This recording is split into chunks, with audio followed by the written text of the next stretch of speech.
아침 묵상 주제는 교회는 어떤 곳인가 5번째 시간입니다. 오늘의 성경 구절은 디모데전서 3장 15절로부터 16절까지입니다. 너로 하여금 하나님의 집에서 어떻게 행하여 할지를 알게 하려 함이니 이 집은 살아계신 하나님의 교회요 진리의 기둥과 터니라. 크도다 경건의 비밀이여 그렇지 않다 하느니 없도다.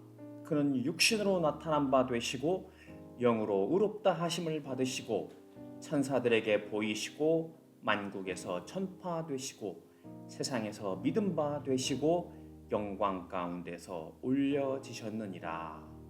아멘.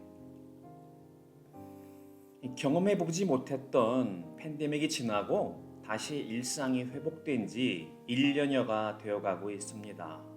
얼핏 보기에 다른 모든 일상은 점차 그 예전으로 돌아가는 것 같지만 교회만큼은 상황이 그렇지 않은 것을 알 수 있습니다.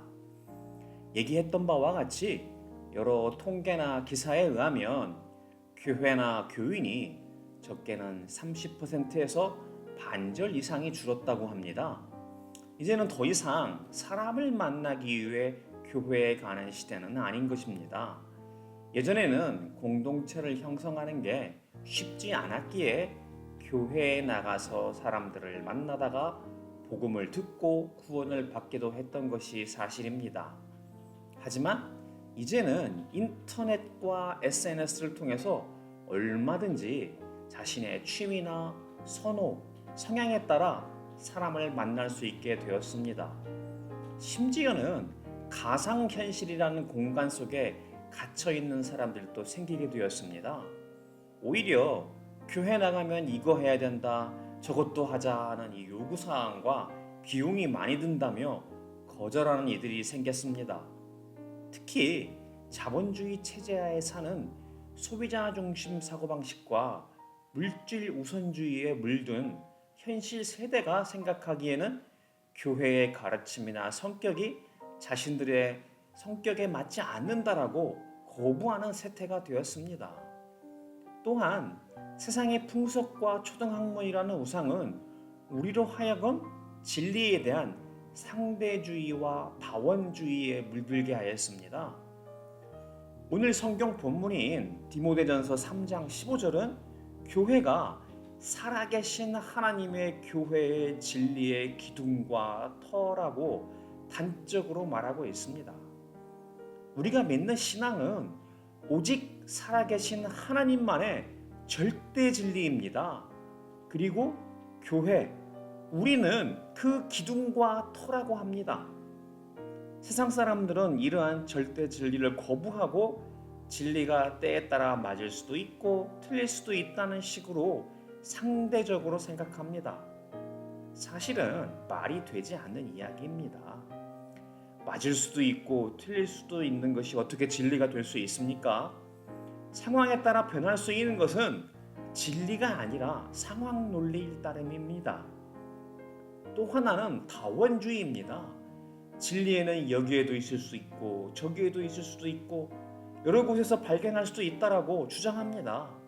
비유하기를 산의 정상에 오르는 방법이 여러 갈래 길이 있다고 말합니다.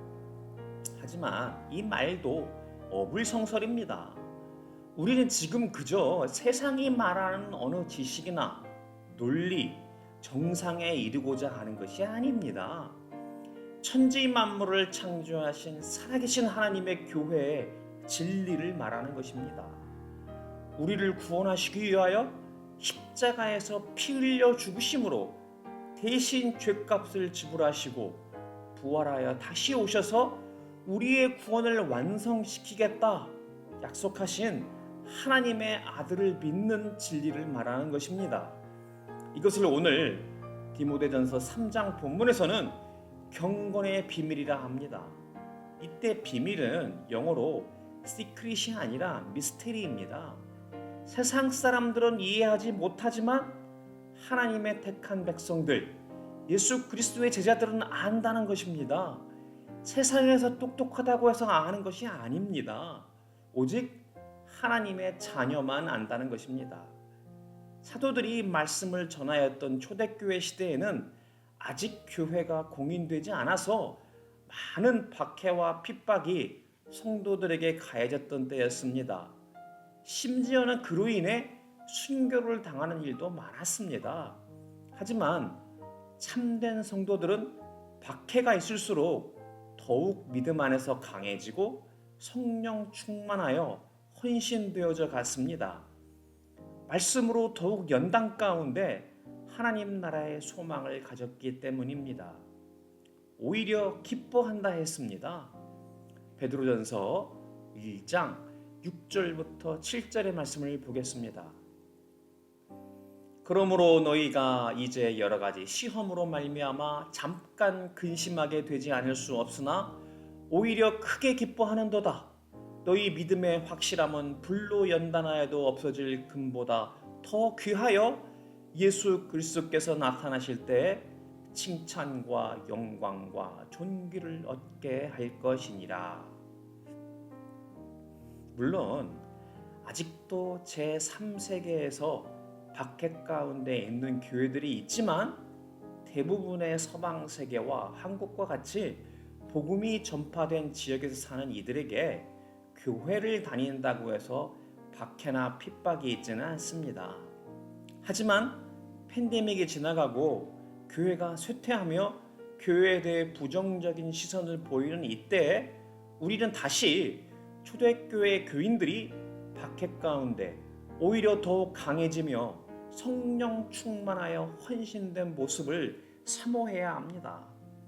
아니 오히려 이때가 예수님이 알곡과 가라지를 걸러내며 순전한 교회를 이루게 하시는 기회의 때입니다.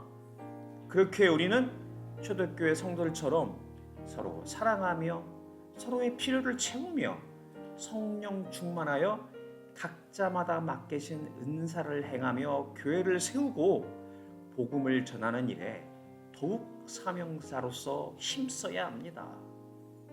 오늘도 주신 말씀에 아멘으로 화답하고 기꺼이 주님을 따르는 복된 지체들이 되기를 축복합니다. 기도하겠습니다. 하나님 아버지, 세상은 갈수록 초고도화된 기술 문명과 자본주의 세태하에서 세상 풍속과 초등학문의 우상에 빠져 자기 만족에 빠져 스스로를 타락시키는 세대에 살고 있습니다. 하지만 하나님께서 자기 백성을 택하시고 살아계신 하나님의 교회요 진리의 기둥과 터의 지체로 삼으셨습니다.